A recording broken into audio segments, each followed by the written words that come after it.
Hello, everybody, and welcome to the Loudcast. I am your host, Kevin McLean, and I'm not in my chair in my living room. I have been banished to Katie's rather cramped cupboard. That's because it's windy, and I live in Edinburgh, so you can either have central heating or double glazing, not both. And it's too windy, so it's making a racket. I'm in the cupboard. That's what's going on. But do not fear. I still have so much good spoken word for you.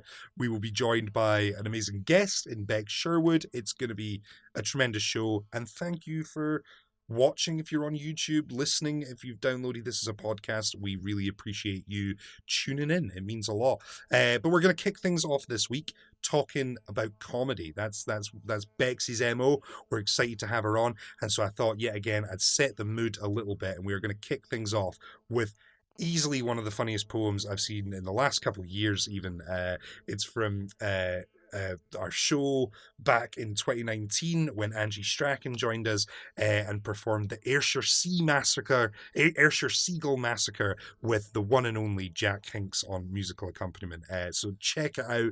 It's tremendous. I'm sure you guys will love it, and I'll see you in a minute. Remember that day when we went on our first date to the beach? Romantic walk, holding hands, drawing love hearts in the sand. I knew you'd get an erection because I wore my posh Wellingtons for the special occasion. And as the moon controls the tide, I felt your heart pull to my side. We had to snuggle, shared a flask of Bovril. The waves washed up a driftwood of used condoms, sanitary towels and human shite as we cuddled next to the sewage pipe. And floating in the wind through the cry of gulls was a discarded crisp bag. Ducking and diving in a bird-like grace, it hit my face. I released my hat and shook my hair in slow motion like that woman for the shampoo advert. Just 'cause you're worth it. You wrapped your arms tightly round my back. It was so cold, it made my nipples stick out through a parried bra, an aranit jumper and an anorak. You looked at me through your soggy eyebrows, wiped a rogue snotter from my nose and said, Angie, do you fancy a fish supper? I winced because my mascara had run and I looked like Alice Cooper. I said, I'm on a diet, so can we share it? There was something lovely about sitting in your car in that cold, wet Ayrshire day, salt air, chapped lips, feeding each other chips, a wind-nipped cheeks, a rosy glow, the heat from a fish supper steaming up the windows, licking the vinegar off of each other's fingers, listening to the radio as the rain pelted off the roof of your Volvo. I looked at you, you looked at me. We looked out to the sea. And that's when we realised that seagulls are bams. Big, flat feet like paddles in a bonnet to the car. Yellow, beady eyes and a satanic stare was a seagull the size of a pterodactyl, squawking to all his seagull pals. Chaps, chaps, chaps, chaps, chaps. And from coast to coast a swarm of rats with wings came spit-firing in, circling the car in a galley skull strut, bamming us up. And you shouted with passion and masculine fashion, beat it, ya big stotar, don't you dare shite in my brand new motor. I saw red, kill the biggie birdie, kill him dead. You put the car into reverse, there was a dunt, fists full of feathers, guts stuck to the tires. You killed a seagull and all his pals, his mother, his gay lover, grey big seagulls lying flat. I often regret telling you to do that. Car park plastered with the Ayrshire Seagull Massacre. And I often think about that day. And I think about chips and our love and seagulls and how they deserve to live on this earth as much as us. For they bring the seaside a certain charm, even though seagulls are bums.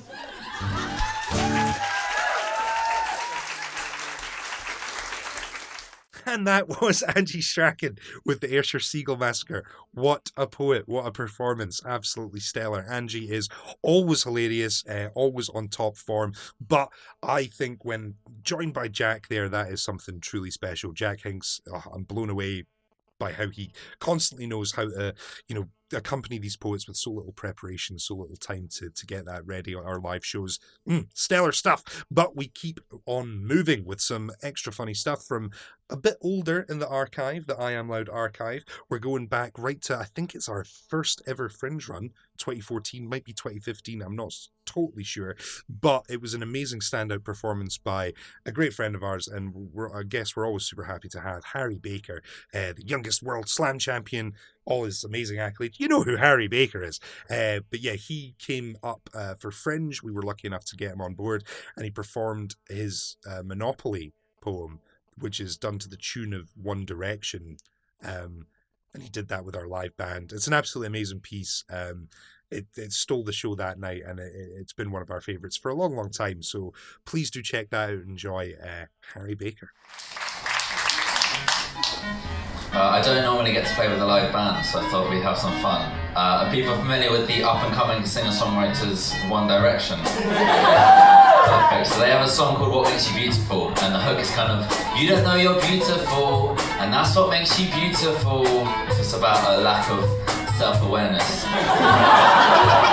I've subtly rewritten it, so when I kind of point to you in a kind of effort of audience participation, can we all sing, let's all play Monopoly?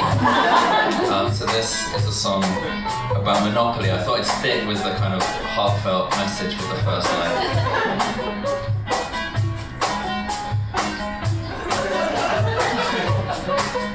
You are a dog, I am a car, but does that truly reflect who we are? I roll the dice, and it's a 10, and then it's already your go again. You see, we go around the board in one direction, collective as we pass go. Sometimes when life's troubles try get on top of me, I like to play board games based around property. And when that is the case, yo, it's got to be, I want to play, hey, let's play Monopoly. If I'm losing, I'll act stroppily, but I learn to conduct myself properly.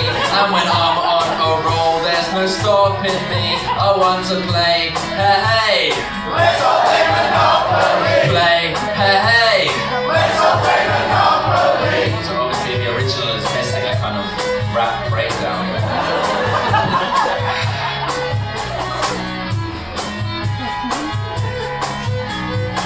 Hey there, do you want to go to Mayfair? I've got a hotel, maybe we can stay there. $2 grand, if that's $2 grand, we could go to Strand, Fleet Street, Trafalgar Square. Take a chance, make mine a double. Get out of jail free if you're in trouble. Doesn't know the waterworks if you're losing. I've got the stations and now I'm cruising round the board in one direction, collecting as we pass go.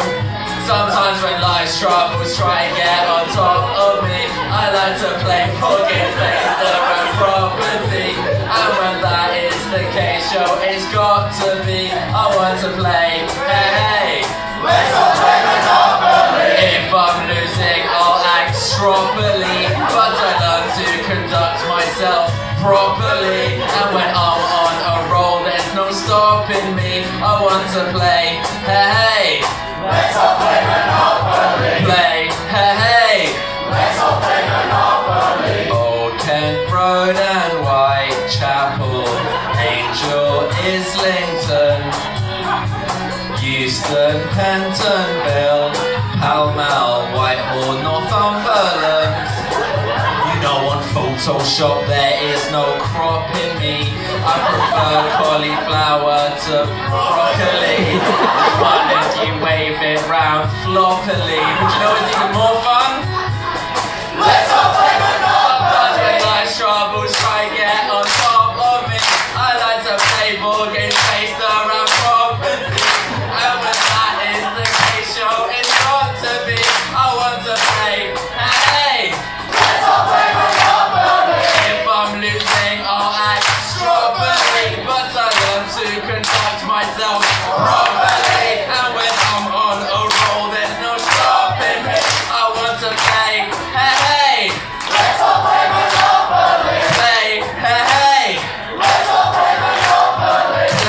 Hey!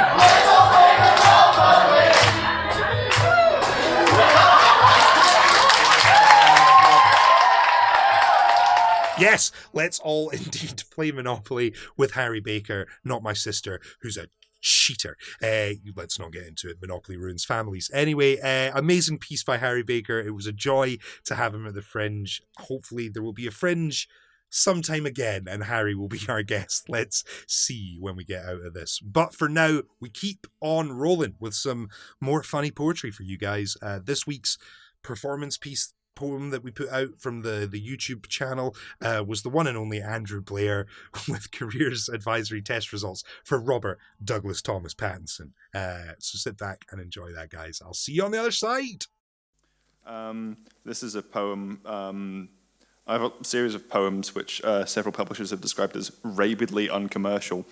And this is by poetry standards. About the actor and future Batman Robert Pattinson. So this is one of those. This is called Careers Advisory Test Results for Robert Douglas Thomas Pattinson.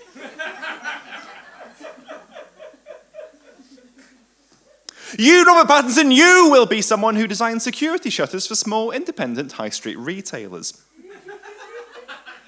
You will throw yourself into the work and eventually win an award for innovation in 2020. You will meet Isabel in 2016 at an industry conference, and whatever it is, you will hit it, sever it quite off. The hotel room will have mottled wallpaper in pale green and orangey hues that you will focus intensely on while trying to delay orgasm. They look like a test for color blindness. You will later be tested for color blindness. You will not be colorblind, but the testing process will make you largely horny. You will be married in the old church in her hometown where her parents were married. Your speech about her ground leaves people in tears, but in a good way, like how toilet paper is good. Like that, but with pathos. She works at an owl sanctuary. You have never seen Alan Partridge by this point, so for a while when people make jokes, you don't get it. And if you're honest, you never really get Alan Partridge. You just think it's a shame.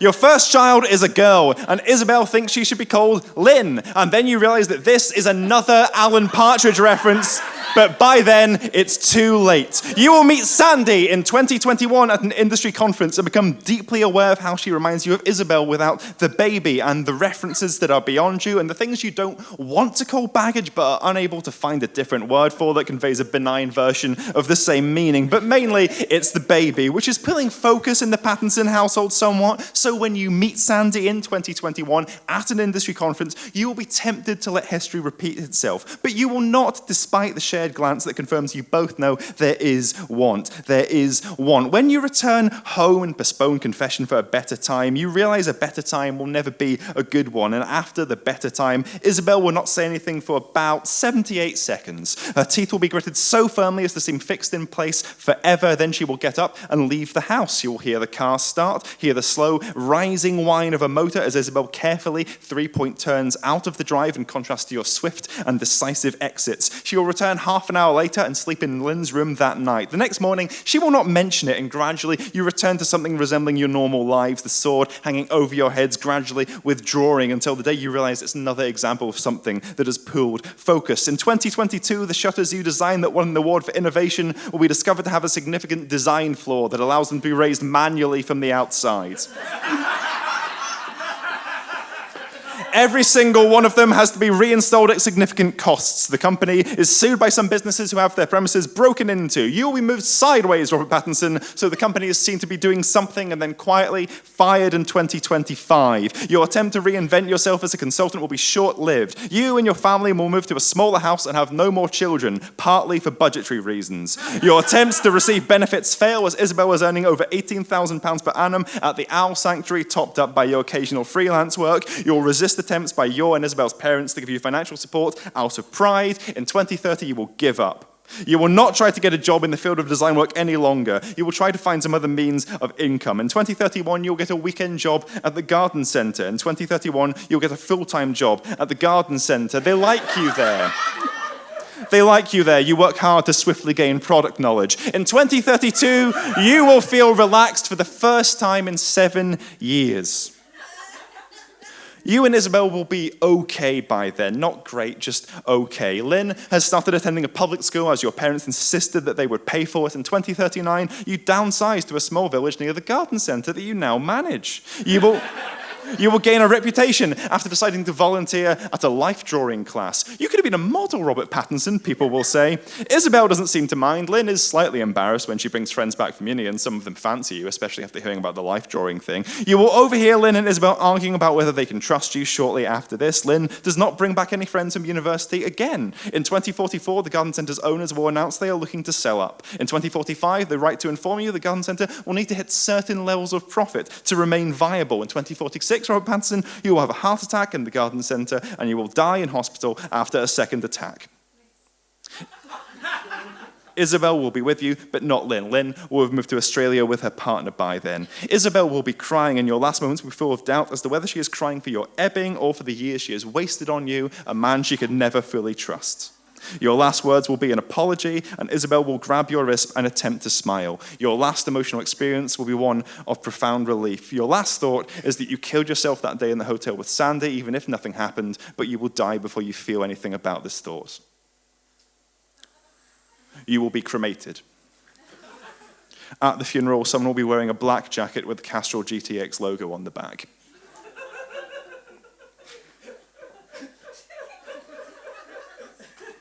Or you could get a job as a postman. And that was Andrew Blair with careers advisory test results for Robert Douglas Thomas Pattinson, which is a ridiculously long and difficult to say title for a poem, Andrew Blair. Thank you for that. This is my first take of this opening of the Loudcast. So, guys, we are here to chat about all things Andrew Blair, but we are joined by one of my favourite, funniest friends in the whole world, the amazing loud poet, Beck Sherwood. Welcome to the Loudcast, Beck. Hold your How's applause. it going? Yeah, no, it's I'm sorry, great.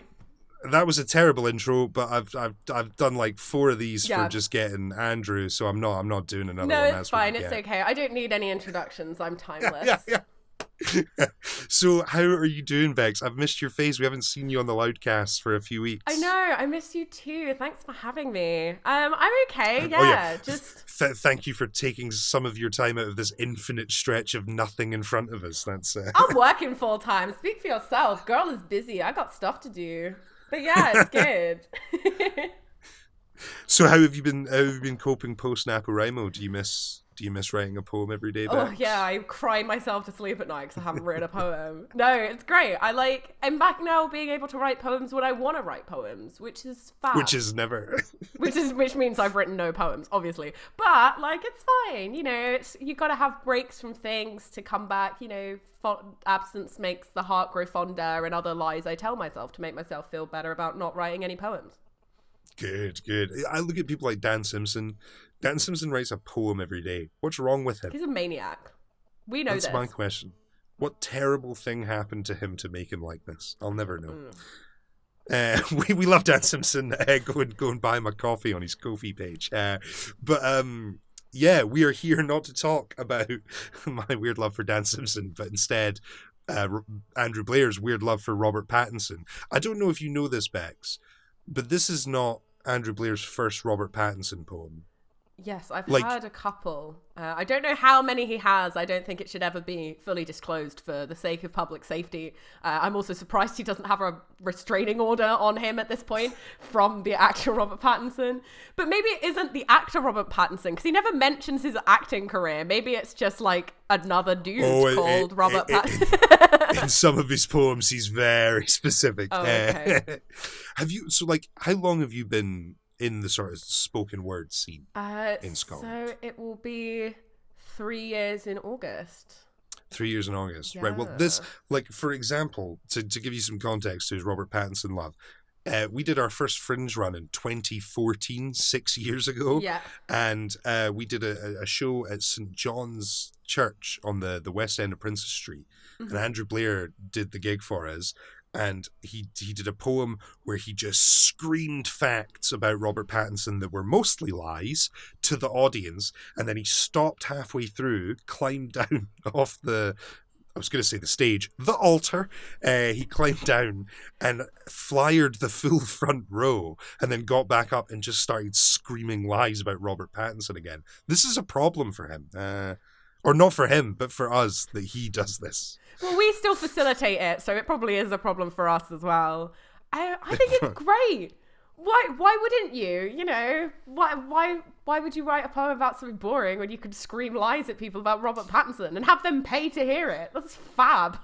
Exactly. But beyond how bizarre it is, the poem itself is wonderful. Like it's beautifully written. Oh, and yeah. Andrew does a thing that I admire a lot, which is like his stuff is always funny and something you laugh out loud, barely funny, but there's always a bit in it that like cuts through and is painfully serious. I think you need that serious to make stuff funny. Like if you're like, you know, there was a lot of like cheese, random, MySpace, haha, like in the past, and no one ever found that funny.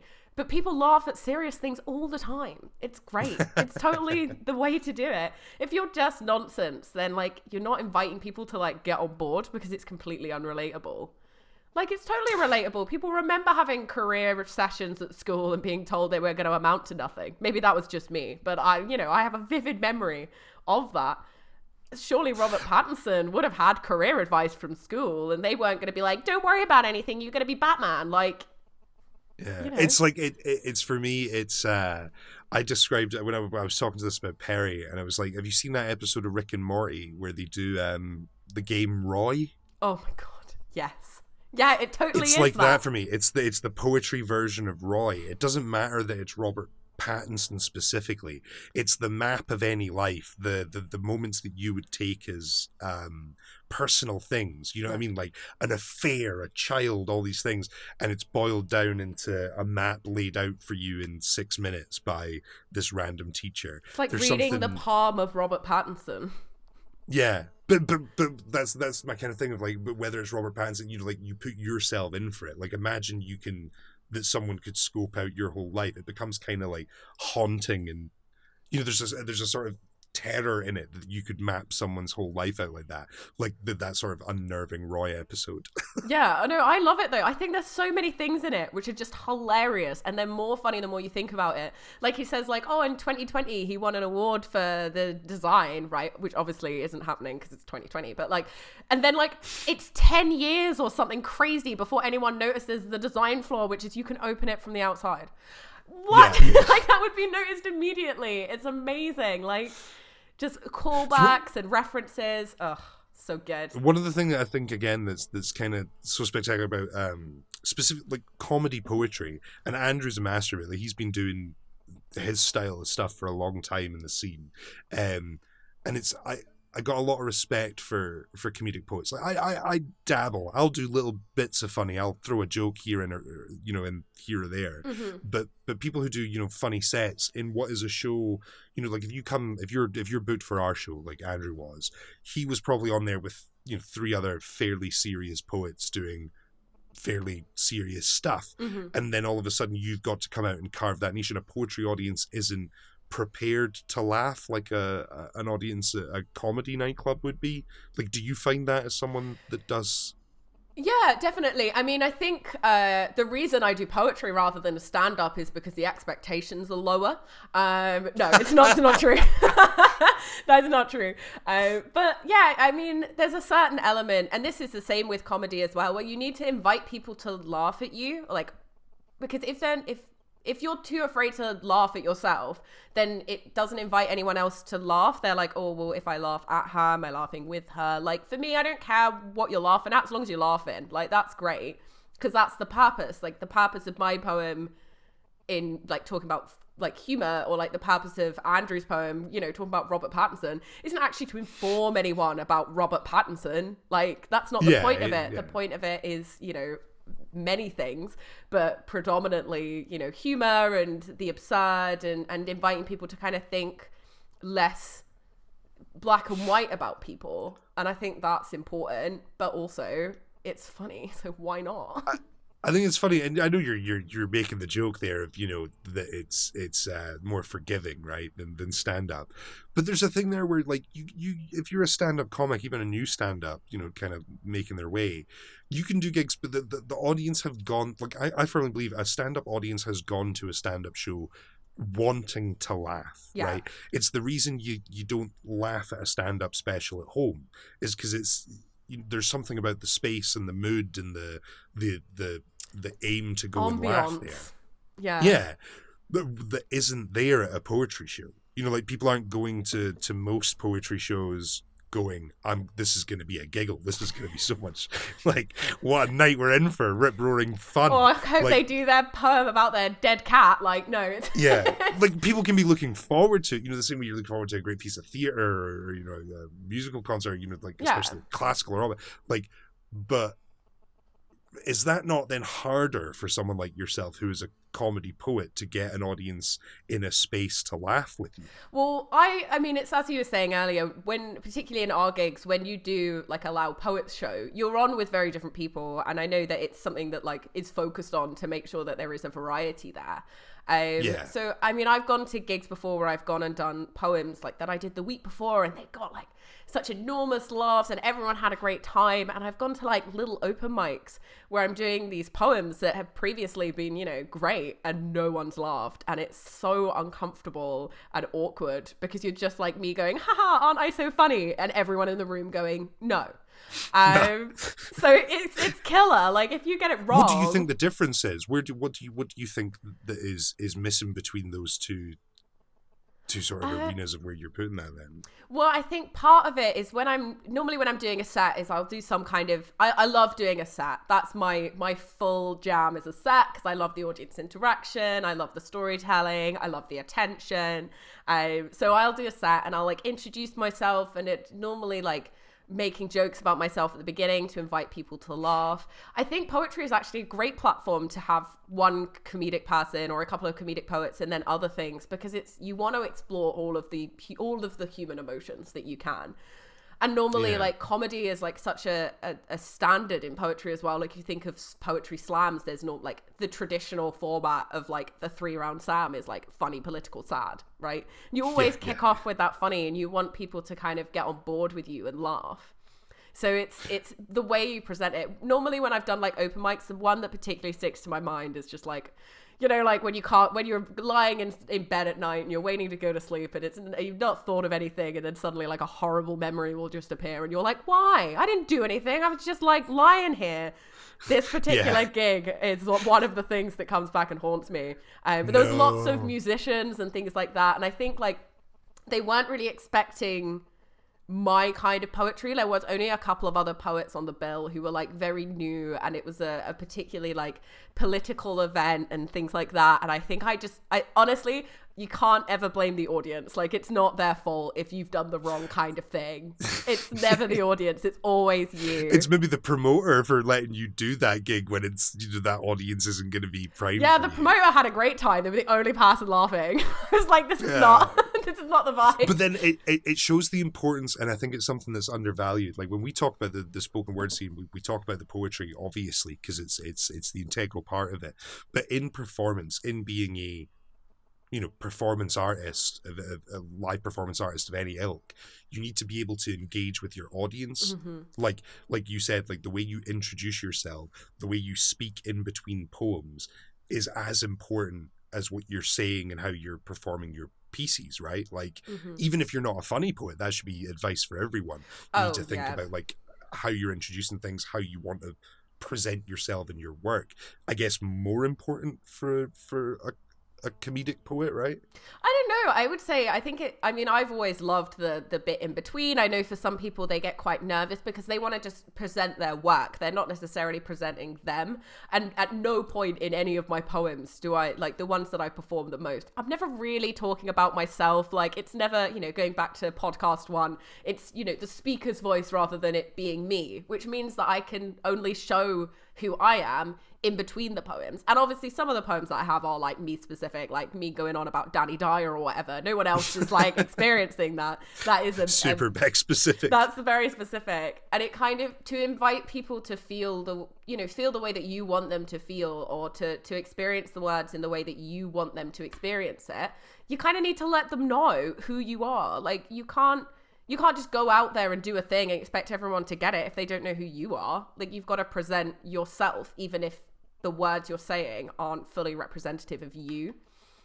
So how do you do that then? What would you give advice-wise if you were like, what's a good way to kind of come out on stage and immediately, make an audience kind of ready to laugh, that you're a bit more relaxed, that you're not there, do heavier work? Like, just take the piss. Be an asshole. Like, it's so funny. Every time I go on stage, like, someone introduces me, like, ladies and gentlemen, Bex Sherwood. And I come on and I'm like, oh my God, thank you all for being here just for me, and blah, blah, blah. And it's all these things. And I know they're not here just for me. But if you pretend they're here, if you act like everyone's here to support you, not in an arrogant way, but just in a like, hey, this is a room of my pals and they all want me to do well. Because no one in the audience is there going, I'm here for poetry and I hope this poet is terrible. Like, that's not what they're there for. They want it to be good. They want to feel things. They want to experience what you have to offer.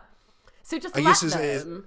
It's an interesting way to look at it, like almost you create a bit of a character for them to laugh at. Like it's a little self-deprecating, right? That you're, look at me on this stage, the egotist, right? Yeah. Like that's kind of what you're setting up. Andrew does a similar thing at the start of his poem, the careers advisory test one we're talking about, where he starts it by going, I have a series of poems that have been described as rapidly unpublishable or something. Yeah, along those like lines. something uncommercial, just like... yeah, rapidly uncommercial. And you're like, setting up his poem, like that. It's like going, this poem's going to be bad, but not in the sort of the way I don't like the way people do that, where they go, oh, I wrote this today, it's going to be rubbish, and you're like, well, don't read it then. Yeah. But a crafted way of keying in that this is supposed to be funny, that is a nice little touch. Yeah. Well, you don't want to be like, this is the interesting. funniest thing you've ever heard, because it's just setting expectations up for like, you don't want to undermine yourself and undervalue yourself. But it's also... Have you ever had a host who like introduced you way too big? Oh yeah. Like that's my least favorite thing. Like me and Mark do it to each other a lot to wind each other up. Where you'll be like, here to perform a transcendental poetry set that will change your life and soul. The greatest poet who ever lived, Mark Galley. Because like, live up to that, schmuck. Right? Like, it literally, I mean, you don't want to be underplayed. You don't want to, like, people to be like, okay, we're going to be really nice to this poet who's coming out. They're really, you know what I mean? You don't, like, one of the things is, it's okay to be nervous because you're a human being. And it's okay to show those nerves. But, like, if you just think about you watching yourself, like, which is a nightmare. If you've ever rewatched yourself on video, you'll always hate it. That's just how it goes. Like, that's universal. There's nothing you can do about it. But if you're watching, like, I wouldn't watch me do a set that was me going, oh, I wrote this today and I didn't really have time to edit it, so I hope you like it. Like, that's not, that's not engaging it. Well, you could make a joke and be like, you'll never believe what happened. If I wrote something that day that I wanted to perform, then I'm going to have a certain amount of confidence in it. Because otherwise, why would you do it? Why would you perform that? Even if it's something that you want to be like, like I've done it before where I've written poems following other people's poem, but I wouldn't perform them I wouldn't be like, oh my gosh, I just watched whoever do I just watched Sarah Grant do an amazing poetry set, so I wrote this poem 2 minutes ago, hope you like it. It's not going to be up to the same standard because Sarah will have crafted when you're like... Yeah. It's dependent on when you're going. Like, that's fine, if it's an open mic, which is for scratching new material and, trying stuff out. It's different than if you're doing like what we're talking about, which I guess is more like sort of booked sets that you're getting paid for and stuff. Like, then you gotta bring your A game. Yeah. Have you been keeping busy like in lockdown? How are you finding it doing these sort of like online gigs and stuff? So I did I've only really done one gig in lockdown, which I did for Winchester Fest, a little plug for them, last week. Yeah. And it was really fun. I really enjoyed it. It was really difficult because for me, I do funny poems because I feel awkward doing non-funny poems because of the silence in the audience, you know what I mean? And sometimes you might get the like, or like, like that very like poetry minor, snaps. you know, all the poetry cliches. But for me, I'm like, oh my God, I don't know whether I've done well or not. Whereas it's really obvious to know if you've done well or not when you do comedy, because either they laugh or they don't. There's no image. Yeah, Like, oh my God. That's it. And it's that instant, I'm a big instant gratification kind of girl. Like,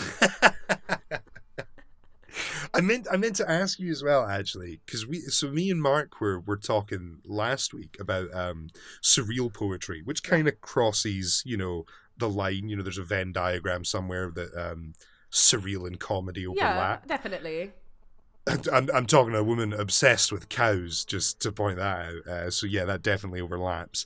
And so we were kind of chatting about representation in it, of like you know, I was going back through our YouTube, and most of the weird stuff I found was straight white guys.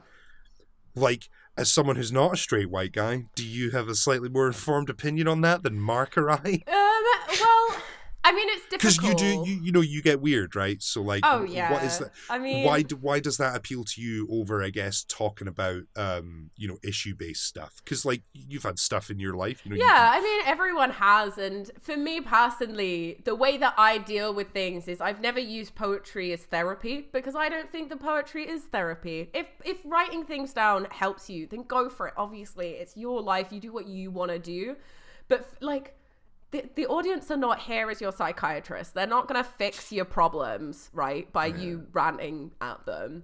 But like, for me, I keep saying but like, which might be a new poem that I do now, so it's going to be but like all the time. But like, oh, well, that is a bit, might mean something different. Maybe we'll skip over that one. Inspiration can strike anywhere, apparently. Apparently so. But I find that people, actually, it's probably a good thing that people underestimate me, because they think, oh, it's a girl trying to be funny, huh? And then I actually am funny, and they're like, oh my God, you've exceeded our expectations of what we thought women could do, right? And they don't say it like that. No one ever says it like that. But I know. And do you still find that a lot firsthand? I mean, this is going to be my sort of like amazing privilege. Really, people are sexist, but like, is that still a thing you get at gigs? Like people going, oh my God, I didn't expect you to be funny. I mean, no one's ever said it specifically, right. But there are definitely like when you go out, you're going out and you're presenting yourself on stage and whatever, and as like female comedians, even if you look at them, there's certain like similarities in what you might see them doing their stand-up about, and normally it's stuff from a women's perspective or whatever. And I do have material like that because I'm a woman. That's how I know, you know, I know what my perspective is, and that's all I ever present, right? But particularly because I do stuff about cows, right? And from the perspective of cows, I think it allows people to kind of forget who I am and what I'm about, and, you know, not really, it's not about my sexuality, it's not about my, like, life story, it's about cows, okay? Like, it's not so deep. And maybe there's still that, I mean, this poetry scene is really progressive, which is fantastic. For in a lot of cases anyway, not universally, but you know, we're getting there. We'll eventually get there, because we'll just kill everyone who doesn't agree with us. That's how progression works. Vote Bex for murder. Not for murder, just like, well, maybe we'll see. There's definitely, but you definitely see like some grumpy men in the audience when you come out, and they're like, oh God, another woman gonna talk about her period. And I'm like, well, I might. But like, but that's not all, like, you know, I'm more than having boobs and a butt and a vagina. Like, I've got much more to me than that. And that's all I ever try and present. But I think sometimes girls feel pressured to, you know, you've got to be a role model to other women, and you've got to be progressive and lead forward and all of these kind of things. And I'm like, I'm not anyone, don't follow, I'm not a good role model, don't listen to me, just do your own thing. So I don't know, it's difficult. That was literally what I was going to ask, was because, like, I mean, there's no expectation on me for what I write. No one expects me to be, you know, rallying the working classes or whatever my background is, right? But like, do you find there is a bit of expectation? Is there a sort of, and obviously it's hard because no one's going to come up to you and be like, you should write for women. But like, but obviously you brought it up there, so it must be a thing that like at least enters your mind. Is that a thing you consider when writing? Like, have you ever sat down and tried to write your feminist poem? Yeah, I mean, like, I think my first poem that I ever wrote that I had to perform in the Fringe last year because of your evil scheme to be like, I'm going to make everyone perform their first poems, haha. And my first It backfired poem... on me, Bex. Oh, that's true. I was humiliated all Fringe long. Yeah, everyone kept coming out and being like, this is my first poem, and then basically reading, like, The Raven. And I'm like, what is this? This isn't fair. Yeah. A bunch of people were liars is what that means, Bex. That's 100%.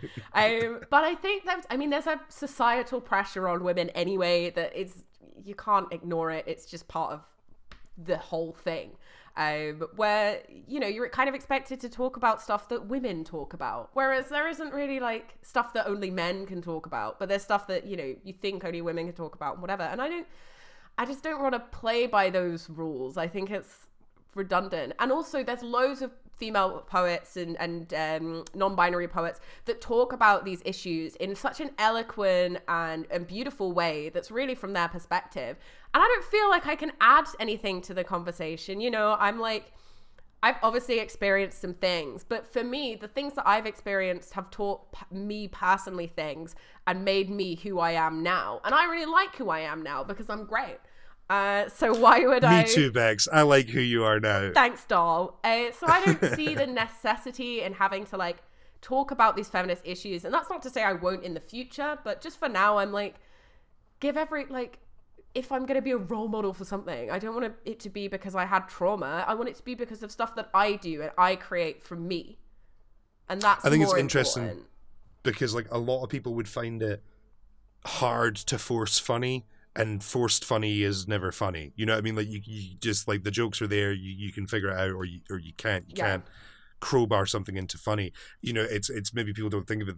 The same flip side exists of like, you know, sometimes you're just not the person or in the mindset or space to make some big statement or to you know, work through these big ideas or to want to deal with it. You know, there's some poets that respond to like the pandemic with loads of poetry about the pandemic and what we should be doing after it and rallying cries and stuff, and that's great.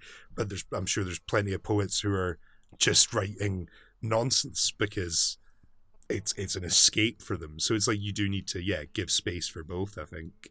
Absolutely. And I think as well it's a case of I agree with a lot of what people say, and this is just from me, like in a personal experience, is that after a poetry show, you're exhausted, like you've just presented yourself for 15 minutes, and you know, it's only 15 minutes or 20 minutes or whatever, but that like, it's a lot of energy to be sharing, and if I did a full 15 minutes of like, here's all the tragic, heartbreaking stuff that's happened to me, right? Like, that's not fun for me. It's not fun for anyone else because they're being made to feel all these like whatever.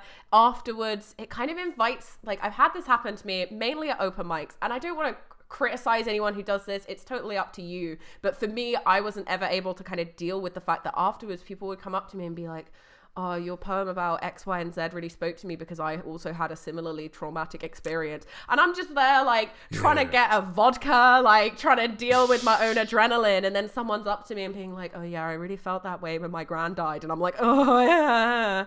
It's just not for me. Like, if it's for hard. you do you. But I'm like, oh, my God.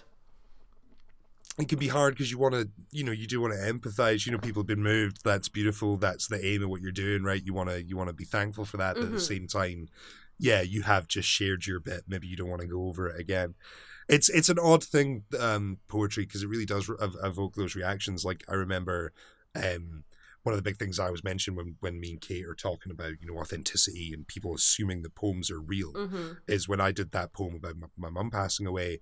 During the Fringe, people would come up to after the show and hug me without saying a word, not checking if that was true or not. Yeah, it's really interesting. What I've found weird though is when I do a funny poem, people then ask who wrote it. Like that's the only time I ever get that. It's genuinely. me. I wrote it. The other week, so coming out next week, we've got this Reservoir Dogs bedtime story thing. It's up on the Patreon now. I'm so happy with it. It's really but good. I sent it to my dad, and I've been writing for 7 years, and it's the first time he's ever replied with, "So who wrote that?" I was like, "Fucking me, old man." But yeah, so do you get that? Do anyone? Do people ever think that you've like, maybe you're performing and not writing your stuff? Yeah, I mean, no one's really specifically ever asked me if I didn't write them. But I mean, most of my stuff is cows. So like, no one else is writing that. That's fair enough of assumption to make. Sometimes I have had people be like, oh, that's a really good joke. And like, I then like steal it. Like I've seen them like tweet it later and I'm like, credit me, like at me, it's okay. And obviously like no one owns words or whatever, but like with poetry you kind of do own the words. This is the most hippie thing I've ever heard you say, Bex. No one like owns words, man. Like, it's subjective. It's good to have an open mind and whatever. No one's like really specifically asked me if like I've written it, if someone else has written it. So I haven't really had that. I do get people like quite a lot. People must just trust that you're funny, Bex, I guess. Because I am funny. Shade, pure shade. All right, well then that's it. Now I'm not doing the intro for her. She set her own self up as the funny person, haven't you, Bex? Oh God. So why don't you wow us with some of your funny poetry? Okay. Well, I mean, I've chosen the poem that everyone likes the most, so I already think that puts me in the good books. Smart move. Smart move. I mean, like, we haven't even spoken anything about like how to write funny poetry, so maybe that can go in the extra or whatever. Plug. Yeah, we'll talk about cows and how to write funny poems on the extra. That sounds like a good agenda. But today, go watch it on Patreon. Yeah, 100%. Like, if you're not on our Patreon, then I really don't know what you're doing with your life. I mean, it's not like you're going out. You're so busy going to the club that you can't subscribe to the Patreon. Anyway, not attack people who like can't subscribe. That's not the vibe. Okay. So this poem I wrote myself, just in case anyone is wondering. It is a funny poem, I hope. But it's my Disney pun poem, which everyone loves, and I'm gonna set a little competition because it's the first time that this is really being like shared and recorded, which means that you can go back and try and find all the puns. So we'll put up a little poll, I think Kev said that we could do that. You can guess the number of puns, and if you get it right, great. There's no prize, but glory, I guess. I don't know, whatever you want. Excellent. Dear Disney, I'm not sure what else to do.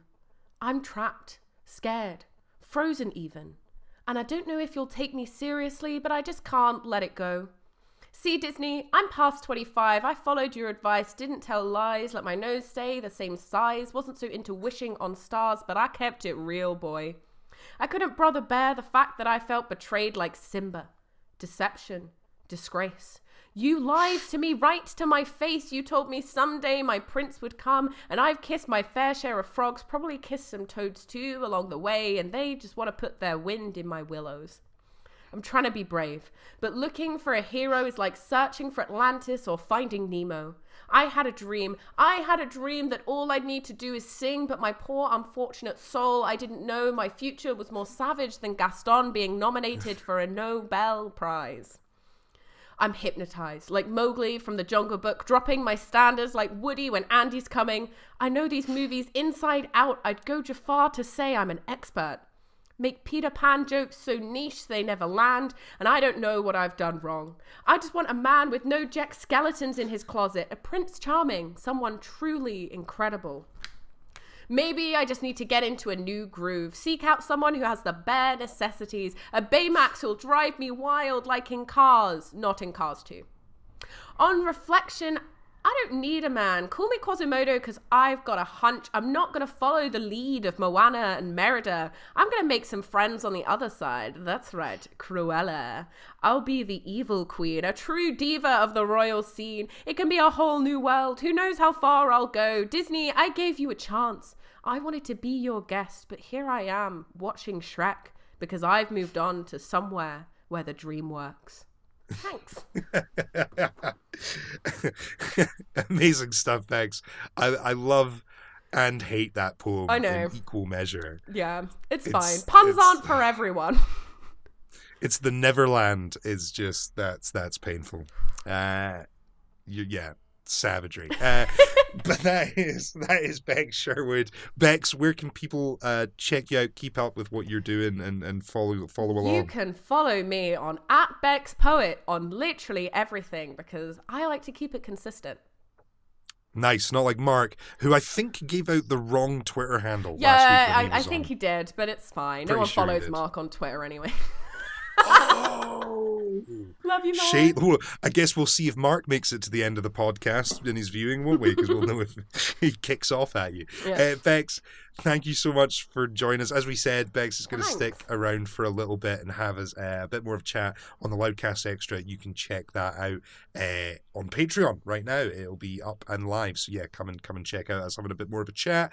Until next week, guys, when we will be joined by Perry Johnson, cinematographer extraordinaire. That is all from the Loudcast. So please stay safe, stay well, stay indoors, and we hopefully will see you soon. Bex, say goodbye. Goodbye. Thank you so much for watching this video. If you enjoyed it, we'd appreciate it if you could hit the like button, if you could hit the subscribe button, and make sure to ring that bell icon so you don't miss any updates from us in the future. If you want to go that extra mile and support us a little further, we do have a Patreon channel with loads of exclusive goodies, and you can sign up for as little as $1 a month. We appreciate your help, guys, and hopefully we'll see you again soon.